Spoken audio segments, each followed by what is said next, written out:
Hello everyone, I hope you are doing well. Today we'll talk about how to fix or how to solve the problem of AI score. You will go to settings. Here you will click on apps, default apps, app settings.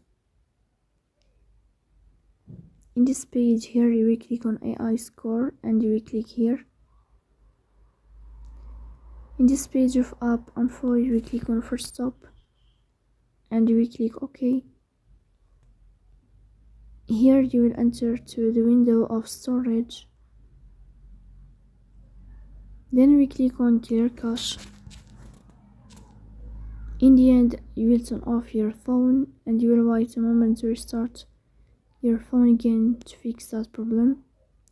So that's all. Don't forget to support us by like and subscribe. See you next time and thank you for your watching and your attention.